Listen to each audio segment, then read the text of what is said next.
father and stepmother of 10-year-old Sara Sharif have been found guilty of her murder. They are Irfan Sharif and Bainash Batul.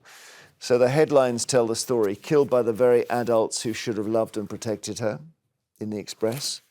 The Metro points out these awful people didn't even really show any emotion when they were convicted. The smile that hid a life of torture, there she is before she died, obviously cruelly treated throughout her life. And then the mum, the birth mother of Sara, who was not part of this, says that they need to die in jail. The Daily Mail reports that police, social services and Sara's school missed 15 opportunities to save the vulnerable pupil before she was killed by her father in August last year. It's thought that Sharif and Batul will now face a lifetime behind bars. That's the least of it, Tim, isn't it? It's another of these cases where we could have stopped it. This is an unbearable story, and all the front pages have that, that woman's little girl's face. And yeah, 15 examples where teachers, social workers, neighbours, so many warnings, and to think that that little girl might still be alive if one of them had been heeded. And social workers have a terrible job. They are sometimes attacked when they do intervene for breaking up a family. But on this occasion, the number of interventions were just so multiple. There were so many times for them not to act. It does feel like a massive failure. Massive to the point where this child was, because the siblings had been victims of domestic violence at the father's hands, she was fostered, and she was fostered 3 times, Tessa. So quite extraordinary. In fact, her life was being monitored before she was even born because of the abuse between adults and children within the domestic setting. She was parented for a while by her Polish mother, but because of the abuse there, she was then taken into foster care. So actually down both branches of the family, she was exposed to abuse.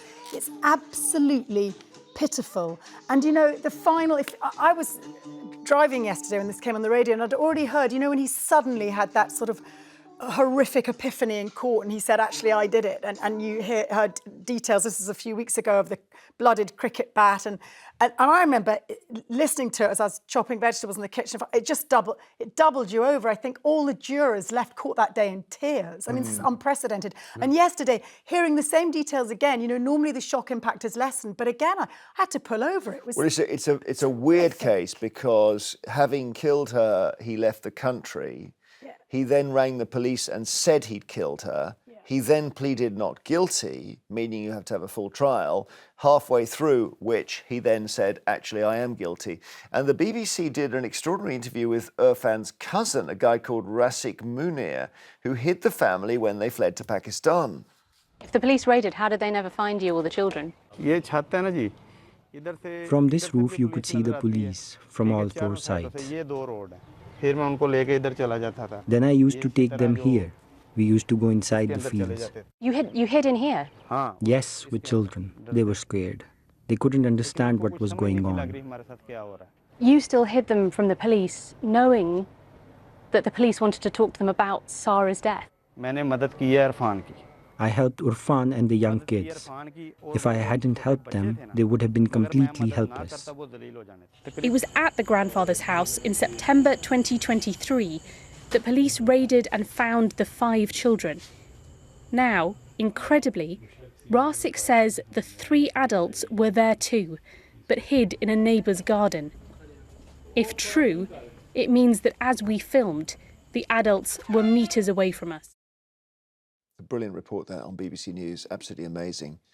And the guy who hid them seems to have lost his moral compass a bit. Yeah. I don't think he possibly didn't know what the hell was going on. Look at what he but I tell you what, also great work by the Pakistani authorities, because you could imagine he could almost never be found. Yeah. And they properly done him. It's extraordinarily dark. I went to bed last night listening again to the BBC actually tonight, and they had on a doctor, I think a psychiatrist who works extensively with adults in prison who have committed equivalent or similar crimes. And she was fascinating about, because I think for the 99.9% people, it's beyond comprehension, about the triggers, about why parents who are meant to look after those the children actually end up being fatally, in some cases, abusers. And about universally almost, they too have been the victims of abuse growing up, but why this would lead to that kind of behaviour. And apparently even once you've hit the child and the child is then hurt, that then makes you feel guilty and you're even more angry with the child. And also because of the way they're wired, misreading an exuberant child, thinking that that child is deliberately triggering them or looking to annoy them. And there's such dark complexity about the damaged humans. Okay.